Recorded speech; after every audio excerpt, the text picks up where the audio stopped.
Friends, मैं अंबिका कुमारी स्वागत करती हूँ आपके अपने चैनल पे। हिंदी साहित्य के प्रश्नों को लेकर हम लगातार जुड़ रहे हैं और भक्ति काल मैंने स्टार्ट किया है कल से। भक्ति काल के प्रश्नों को हम देखेंगे आज भी। 30 प्रश्न आज हम करेंगे और एक प्रश्न जो है वो लगभग 10 प्रश्न के बराबर होगा। हम बहुत ही अच्छे से डिस्कशन करते हुए चलेंगे।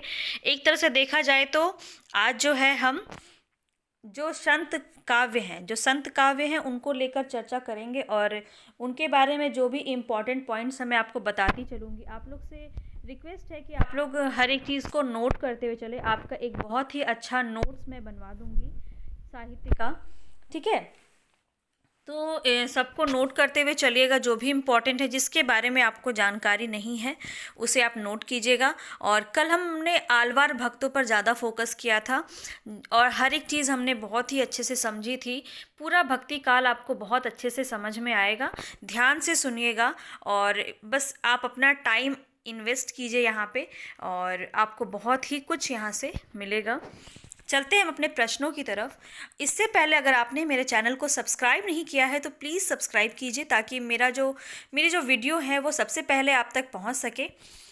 और पसंद आ रहा है तो लाइक कीजिए, साथियों के साथ शेयर कीजिए। चलते हैं अपने प्रश्नों की तरफ। पहला प्रश्न है हमारा, तत्वदीप निबंध के लेखक कौन है? गोस्वामी विट्ठलनाथ, वल्लभाचार्य, कृष्णदास या मध्वाचार्य? यहाँ पे राइट आंसर हो जाएगा हमारा वल्लभाचार्य, ठीक है। यहाँ पे राइट आंसर हो जाएगा हमारा वल्लभाचार्य। अगर हम इसकी बात करें, कुछ इंपॉर्टेंट पॉइंट्स मैं आपको इसमें बताती हूँ।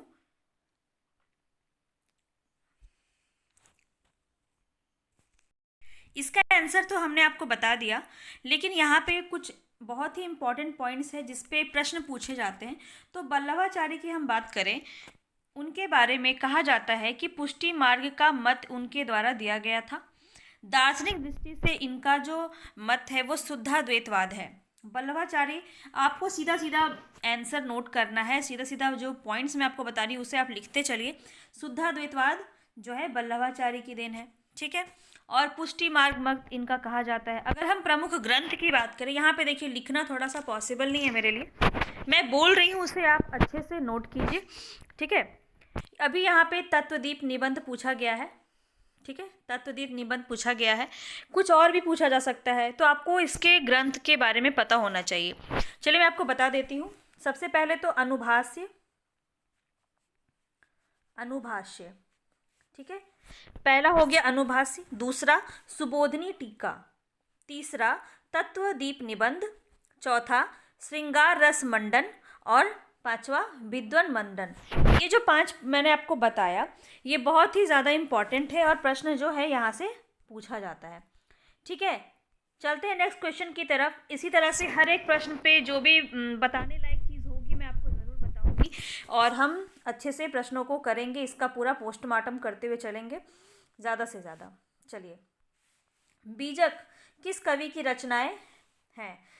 तो यहाँ पे क्वेश्चन जो है किस कवि की रचनाएं संकलित हैं, क्वेश्चन को ध्यान से सुनिएगा, ठीक है। यहाँ पे ऑप्शन में अगर दे दिया आपका धर्मदास तो आप कंफ्यूज हो जाएंगे कि आपको क्या लगाना है, कबीरदास लगाना है कि धर्मदास लगाना है। तो ध्यान दीजिएगा, यहाँ पूछा जा रहा है किस कवि की रचनाएं। तो किस कवि की रचनाएं थी? कबीरदास की। और किसने संकलित की थी? तो यहाँ पे राइट आंसर हो जाएगा धर्मदास, ठीक है। मेरे जो भी बात मैं आपको बता रही हूँ एक एक चीज़ बहुत इंपॉर्टेंट है, ध्यान से सुनिएगा। तो यहाँ पे ये हो गया।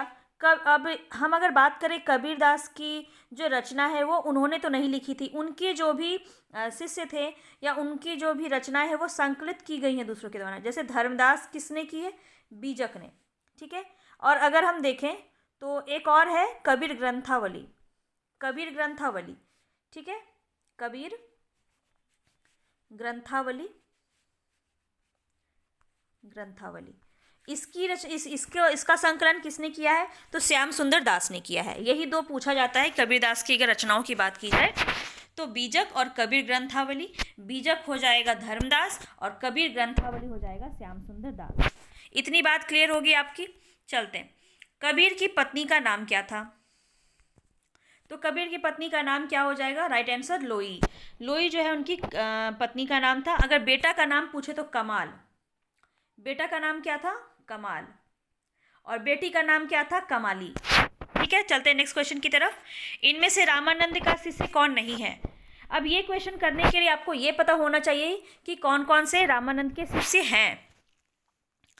बहुत ही इंपॉर्टेंट बात मैं आपको बता रही हूँ, इतना ज़्यादा डिटेल में कोई भी चर्चा नहीं करता है, और एक एक चीज़ आप लिखते चलिएगा।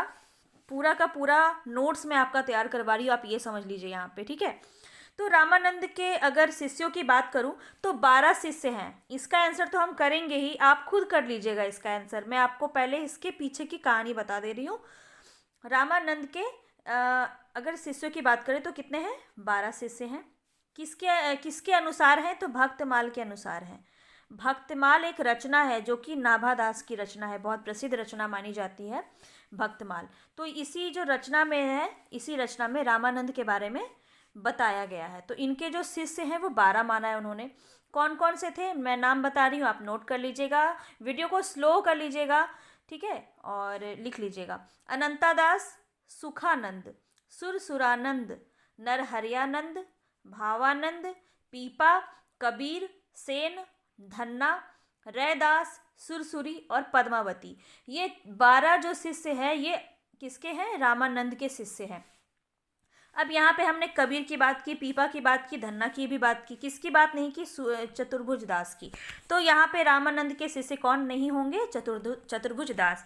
अब देखिए, मैं आपको अगर यहाँ पे सिर्फ चतुर्भुज दास लिख के और सीधा बढ़ जाती आगे तो आपको क्या होता? आप ये क्वेश्चन को आपको रटना पड़ता। अभी आपने सारे शिष्यों को लिख लिया है, उसको आप 2-3 बार पढ़ेंगे, आपको याद हो जाएगा। ठीक है, फिर आप ये जिस तरह से भी पूछा जाएगा ये क्वेश्चन, आप उसको करने में समर्थ होंगे। और अगर हम बात करें रामानंद की तो इनके गुरु का क्या नाम था? इनके गुरु का नाम क्या था? राघवानंद। रामानंद के गुरु का क्या नाम था? राघवानंद।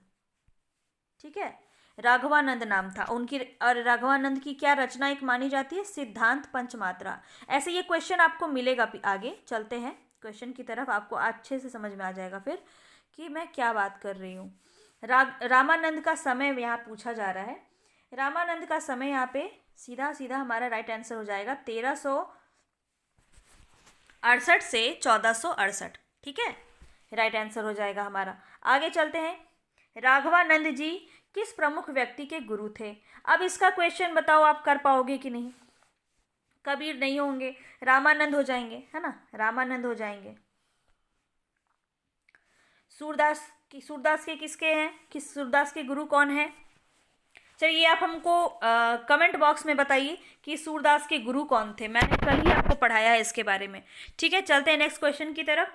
सिद्धांत पंचमात्रा, इसी की बात मैं आपसे कर रही थी। सिद्धांत पंचमात्रा जो ग्रंथ है इसके रचयिता कौन हो जाएंगे? राघवानंद हो जाएंगे। राघवानंद कौन है? रामानंद के कौन है? गुरु हैं। रामानंद के गुरु कौन है? राघवानंद। और राघवानंद का ग्रंथ है सिद्धांत पंचमात्रा। चलते हैं नेक्स्ट क्वेश्चन की तरफ। उम्मीद है आपको रामानंद से जुड़े जितने भी चीज़ें मैंने आपको बताई है उसे आपने नोट कर लिया होगा और आपको समझ में आ रहा होगा। गुरु नानक का जन्म किस सन हुआ? यहाँ पे गुरु नानक का जन्म पूछा जा रहा है सीधा सीधा, तो इसका राइट आंसर क्या हो जाएगा? 1520, 1450, 1469 या 1505। यहाँ राइट आंसर हो जाएगा 1469। इसकी बात करें, गुरु नानक से जुड़ा बहुत ही इंपॉर्टेंट बहुत सारे प्रश्न पूछे जाते हैं गुरु नानक से। सबसे पहले तो यही पूछ लिया जाएगा कि ये मतलब संत कवि के अंतर्गत आते हैं या नहीं। तो ये संत कवि के अंतर्गत आते हैं। एक एक पॉइंट जो भी मैं बोल रही हूँ वो समझ लीजिए, एक एक क्वेश्चन है। ठीक है, हर एक क्वेश्चन पे आप ध्यान मत दीजिए। MCQs तो जो मैं करवा रही हूँ वो तो इम्पॉर्टेंट है ही, जो मैं आपको डिस्कशन कर रही हूँ ये उससे भी ज़्यादा इम्पॉर्टेंट है। तो इनका जन्म तो 1469 में हुआ। इनका मृत्यु कब हुआ? 1538। ठीक है, और इनका जन्म कहाँ हुआ था? ये क्वेश्चन बहुत ज़्यादा पूछा जाता है। इनका 2 नाम आता है, एक आता है तलवंडी, एक आता है ननकाना। ननकाना जो है वो अभी कहा जाता है। ठीक है, तलवंडी को ही ननकाना कहा जाता है। तो गुरु नानक का जन्म कहाँ हुआ था? तलवंडी, ननकाना में। दोनों ऑप्शन आ सकता है, या तो तलवंडी आ जाएगा या ननकाना आ जाएगा, तो वो आप कर देंगे, है ना। इसके बाद आप एक एक पॉइंट को नोट कीजिए। सिख संप्रदाय के प्रवर्तक गुरु माने जाते हैं गुरु नानक। और नानक के जो पद हैं वो गुरु ग्रंथ साहिब में संकलित है। इनकी रचना की बात की जाए तो नोट कीजिएगा, जपू जी, जपू जी, जपू जी हो गया। इसके बाद अस्सी दीवार, अस्सी दीवार जो है इनकी ही रचना है। इसके बाद अगर हम बात करें तो रहीरास, रहीरास, रहीरास भी इनकी ही रचना है। ठीक है। और एक आता है सोहिला, क्या बोला मैंने, सोहिला। उम्मीद है आपने नोट कर लिया होगा इसको। ठीक है। इनकी रचना की बात करें तो जपूजी, अस्सा दीवार, रहीरास और सोहिला, ये इनकी रचना है। शांत रस की प्रधानता थी। रस की बात करें तो शांत, शांत रस की प्रधानता थी। और भाषा की बात करें तो पंजाबी एवं ब्रज भाषा मिश्रित इनकी भाषा मानी जाती है। और एक क्वेश्चन बहुत पूछा जाता है कि यह किस प्रकार के संत थे, तो भ्रमणशील संत थे ये। ठीक है। पिता और माता का नाम भी कई बार पूछा जाता है, मैं आपको बता देती हूँ। पिता का नाम था कालूचंद, पिता का नाम था कालूचंद और माता का नाम था तृप्ता, तृप्ता। ठीक है। माता का नाम था तृप्ता। इनके दो पुत्र थे, इनके दो पुत्र थे। पुत्र का नाम अगर बात करें तो लक्ष्मीचंद, लक्ष्मीचंद, और एक का नाम था श्रीचंद, श्रीचंद। ठीक है। इतनी बात इसमें क्लियर है। गुरु नानक से संबंधित सारे प्रश्न मैं आपको करवा चुकी हूँ। सारी चीज़ें मैंने आपको बता दिया है। अगर आपने नोट कर लिया होगा तो वेल एंड गुड, बहुत अच्छी बात है। और आपका नोट्स बिल्कुल इसको लेकर के क्लियर है। आगे जो भी प्रश्न इनसे संबंधित होंगे आप ज़रूर कर लीजिएगा। चलते हैं नेक्स्ट क्वेश्चन पे। इनमें से कौन संत नहीं है? अब देखिए इसी प्रकार का होता है। अब आपको पता होगा तभी तो आप बता सकते हैं इसको। तो हरिदास निरंजनी ये भी संत हैं, दादू दयाल भी संत हैं, सुंदरदास भी संत हैं। मीराबाई जो है वो संत की श्रेणी में नहीं आती हैं यहाँ पे। चलते हैं नेक्स्ट क्वेश्चन की तरफ। हरडे वाणी के रचयिता कौन है? ध्यान दीजिएगा। अब मैं इनके बारे में कुछ इंपॉर्टेंट बात आपको बता देती हूँ। हरडे वाणी के रचयिता कौन है? दादू दयाल। ठीक है। दादू दयाल हरडे वाणी के रचयिता हैं। दादू दयाल दादू पंथ के प्रवर्तक थे, जिन्हें ब्रह्म संप्रदाय भी कहा जाता है, ब्रह्म संप्रदाय। ठीक है। दादू दयाल। और इनके बारे में अगर बात की जाए तो ये रहस्यवादी कवि के रूप में प्रसिद्ध हैं। इनके प्रमुख शिष्य थे, नोट कीजिएगा, इनके प्रमुख शिष्य से क्वेश्चन आ जाता है, रज्जब, रज्जब इनके प्रमुख शिष्य में आते हैं। सुंदरदास, प्रागदास और जन गोपाल। ठीक है। सुंदरदास, प्रागदास और जन गोपाल, ये चारों जो है शिष्य बहुत प्रमुख हैं इनके। हरडे वाणी का अगर संकलन पूछा जाए तो संत दास और जगन्नाथ दास ने इनको प्रस्तुत किया था। हर एक रचना जो है इसको किसी न किसी ने संकलित किया है। ये दादू दयाल की रचना जरूर है लेकिन इन्होंने नहीं लिखी है, इनका संकलन किसी और ने, इनके अन्य शिष्यों ने किया है। इस प्रकार से यह बात किया गया है यहाँ पे। इनकी 3 रचना है जो पूछी जाती है, मैं आपको बता देती हूँ। इनकी 3 रचना कौन कौन सी है? हरडे वाणी, एक है अंगवधू, अंगवधू जो है बहुत फेमस है और इसका संकलन किसने किया है? रज्जब ने किया है, नोट कर लीजिएगा सबको। और एक और कौन सा है? दादू दयाल, नाम ही रचना का है दादू दयाल, और इसका संपादन किया है किसने? परशुराम चतुर्वेदी ने। अन्य बात करूँ तो ये मुस्लिम जाति से मुस्लिम थे और ब्रज भाषा के कवि थे। चलते हैं नेक्स्ट क्वेश्चन की तरफ। नेक्स्ट क्वेश्चन है हमारा, समाधि जोग ग्रंथ किस संत की कवि रचना है? समाधि जोग किसकी हो जाएगी? रैदास, हरिदास निरंजनी, मलुकदास या दादू दयाल? तो यहाँ पे राइट आंसर हो जाएगा हमारा हरिदास निरंजनी। अब देखिए मैं आपको हर एक संत काव्य का मैंने प्रश्न लिया है और उनके बारे में मैं डिटेल से आपको बता रही हूँ। अगर इतना ज़्यादा मेहनत आपको पसंद नहीं आ रहा, क्वेश्चन आंसर ही करना है, तो वो भी आप मुझे बताइएगा। लेकिन आज जो मैंने सोच के ये सेशन स्टार्ट किया है वो मैं ज़रूर करूँगी। और आप इसको स्पीड करके भी देख सकते हैं अगर आपको स्लो लग रहा हो। जैसा भी हो मुझे फीडबैक ज़रूर दीजिएगा कि आप किस तरह का क्लास चाहते हैं। ठीक है। अगर यहाँ पे देखिए हरिदास निरंजनी की बात की जाए तो ये निरंजनी संप्रदाय के कवि हैं। मोस्ट इम्पॉर्टेंट मैं आपको बात यहाँ पे बताने जा रही हूँ, यहाँ पे क्वेश्चन ये बार बार पूछा जाता है कि इसी संप्रदाय को नाथ पंथ और संत काव्य, नाथ पंथ हमने पढ़ा था, और क्या है, संत काव्य, संत काव्य, ये दोनों के बीच की कड़ी माना जाता है किसको, हरिदास निरंजनी के संप्रदाय को।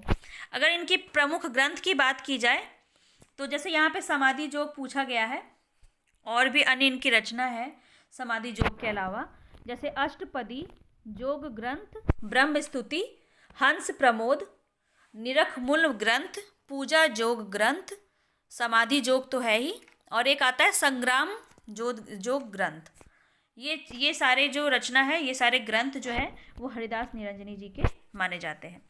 चलते हैं नेक्स्ट क्वेश्चन की तरफ। अब हम थोड़ा सा क्वेश्चन आंसर पे करेंगे, क्योंकि हमने जो मूल बात थी वो हमने आपको बता दी है, और अब आपको क्वेश्चंस करने में मज़ा आएगा, क्योंकि पहले हमें कहानी पता होनी चाहिए, तब हम आगे चलेंगे तो हमें अच्छा लगेगा। ये क्वेश्चन का आंसर तो हमने देख लिया है, हरिदास निरंजनी हो जाएगा। चलते हैं नेक्स्ट क्वेश्चन। सुंदर ग्रंथावली का संकलन किसने किया है? तो यहाँ पे राइट आंसर क्या हो जाएगा, बाबू श्याम सुंदर दास, रामचंद्र शुक्ल, पुरोहित हरिनारायण शर्मा या गोविंद रजनीश। तो यहाँ पे राइट आंसर हो जाएगा पुरोहित हरिनारायण शर्मा। क्या हो जाएगा, पुरोहित हरिनारायण शर्मा। ठीक है, चलते हैं नेक्स्ट क्वेश्चन पे। नेक्स्ट क्वेश्चन है हमारा, सुखमणि के रचयिता कौन है? सुखमणि के रचयिता हमने आपको इसके बारे में भी पहले बता दिया है। ठीक है, सुखमणि यहाँ पे हम बात करेंगे। तो हाँ, आपने पढ़ा है, सिख गुरुओं के बारे में आपने पढ़ा होगा, गुरु नानक, गुरु अंगद, गुरु अर्जुन देव और गुरु अमरदास। तो यहाँ पे राइट आंसर हो जाएगा गुरु अर्जुन देव, जो कि 5वें गुरु माने जाते हैं, है ना, सिख गुरु में। इनके बारे में और भी डिटेल से भी क्वेश्चन है, उसको करते हुए चलेंगे तो मैं आपको बताऊंगी इनके बारे में। ठीक है, चलते हैं। गुरु अर्जुन देव के कितने पद गुरु ग्रंथ साहिब में संकलित हैं? तो कितने हो जाएंगे, यहाँ पे राइट आंसर हो जाएगा 6000।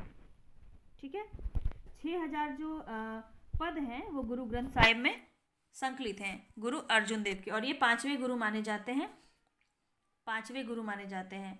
ठीक है, ये भी प्रश्न आता है। नेक्स्ट क्वेश्चन पे चलते हैं। असा दीवार, सोहिला और रहीरास, यह किसकी रचना है?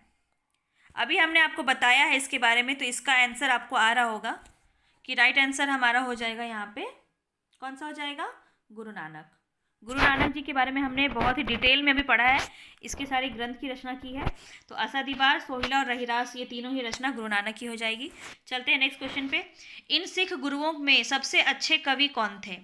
सबसे अच्छे कवि की बात की जा रही है, तो यहाँ पे अब हम इसके बारे में थोड़ा सा जान लेते हैं। यहाँ पे राइट आंसर हो जाएगा गुरु अर्जुन देव। अब अर्जुन देव से जो है देख लिया आपने कि 2-3 प्रश्न ऐसे ही बन गए, तो इनके बारे में कुछ इंपॉर्टेंट पॉइंट्स मैं आपको बता देती हूँ। पंजाब में कुछ सिख गुरुओं ने संत काव्य की रचना की थी, जिसमें आते हैं गुरु अंगद, एक आते हैं अंगद, ठीक है, एक आते हैं अमरदास, गुरु अमरदास, और एक आते हैं आपके अर्जुन, ठीक है, गुरु अर्जुन देव। तो यहाँ पे हम देखेंगे इनके बारे में कुछ इंपॉर्टेंट पॉइंट्स क्या हो सकता है। गुरु अर्जुन देव का जन्म 1563 से 1606 माना जाता है।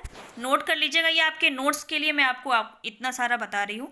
एक अच्छे कवि के रूप में अर्जुन देव को जाना जाता है। गुरु ग्रंथ साहिब में 6000 पद संकलित हैं इनके, और इनकी रचनाओं की बात करते हैं। सुखमणि अभी आपने देखा, सुखमणि से प्रश्न आया था। ऐसे ही 2 और हैं, 52 अखरी और एक है 12 मासा। कौन कौन हो जाएंगे?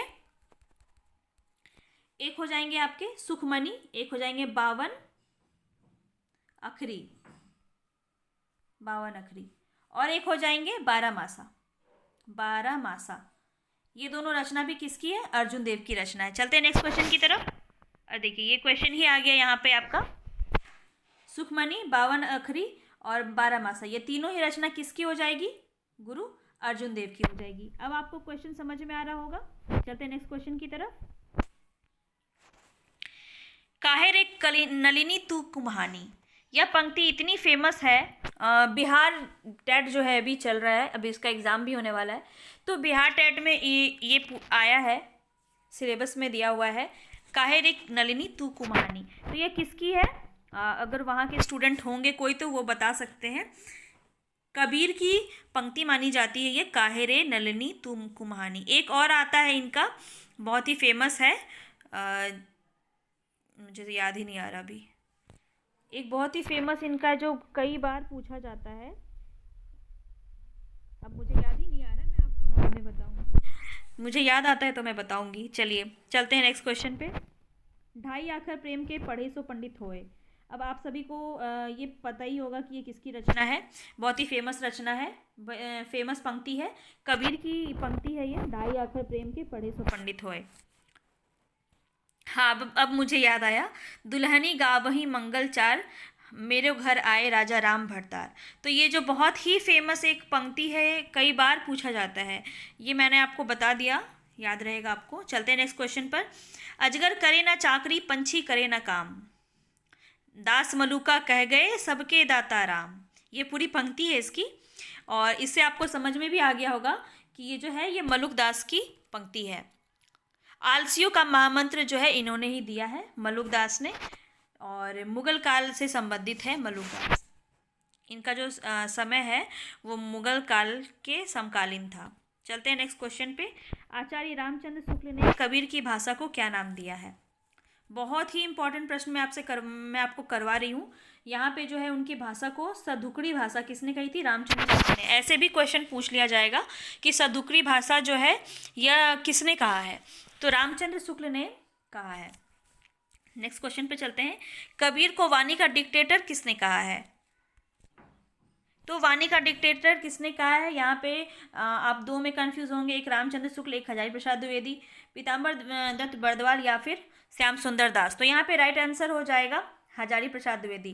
देखिए श्याम सुंदर दास ने इनकी जो कबीर ग्रंथावली है इसका संकलन किया था। मैं आपको रिपीट करते हुए चल रही हूँ ताकि आपको याद हो जाए। श्याम सुंदर दास ने किया था कबीर ग्रंथावली का संपादन, ठीक है। और इसके अलावा हजारी प्रसाद द्विवेदी ने कहा था वाणी का डिक्टेटर। रामचंद्र शुक्ल ने क्या कहा था? अभी हमने पढ़ा सदुकड़ी भाषा, उनकी भाषा को। चलते हैं नेक्स्ट क्वेश्चन पर। साखी समुद्र मैनी, यह किसकी रचना है? किसकी हो जाएगी? दादू दयाल, कबीर, सुंदरदास या गुरु नानक। यहाँ पे राइट आंसर हो जाएगा हमारा कबीर, ठीक है। कबीर की रचना मानी जाती है। नेक्स्ट क्वेश्चन पर चलते हैं।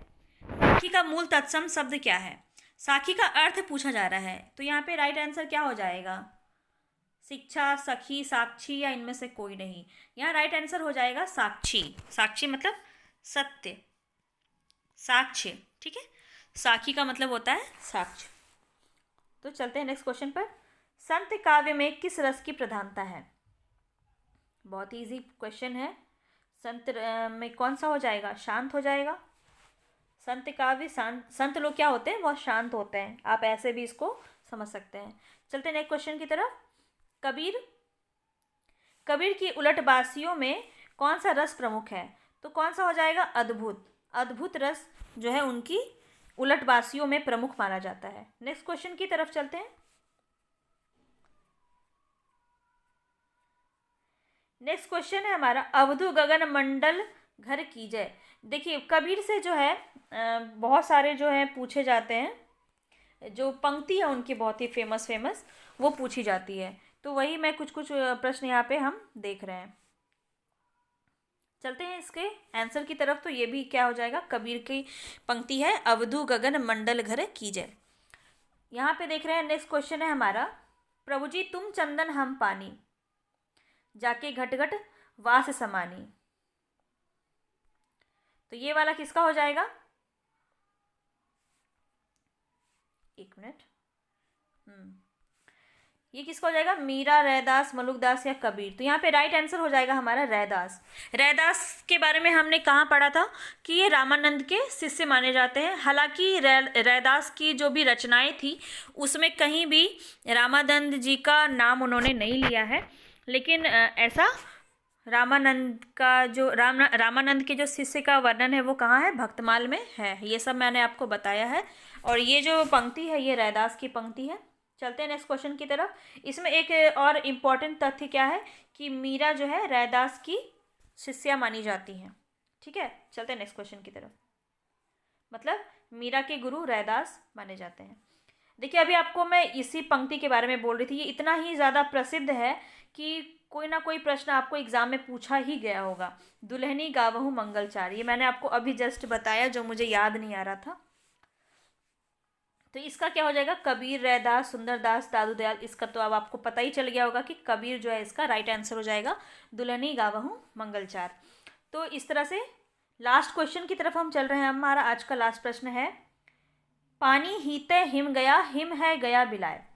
अब ये पंक्ति जो है बहुत ही ज़्यादा फेमस पंक्ति है फिर से, और फिर से ही इसका आंसर जो है वो कबीर ही हो जाएगा। तो इस तरह से हमने आज 30 प्रश्न किया, और स्टार्टिंग में जो है बहुत ज़्यादा डिटेल में मैंने लेके चला हर चीज़ों को, ताकि एक अच्छा सा नोट्स आपका बन जाए और बेहतरीन तैयारी हमारी हो पाए, है ना। आपको पसंद आया हो तो लाइक कीजिएगा, मेरे चैनल को सब्सक्राइब कीजिएगा, ज़्यादा से ज़्यादा आगे बढ़ाइए चैनल को। और मैं भी अच्छे अच्छे प्रश्न आपके साथ यहाँ पे शेयर करूँगी, साथ में चर्चा करेंगे, और बहुत ही अच्छे से तैयारी करना है। चलते हैं नेक्स्ट क्वेश्चन पे मिलेंगे, तब तक के लिए धन्यवाद।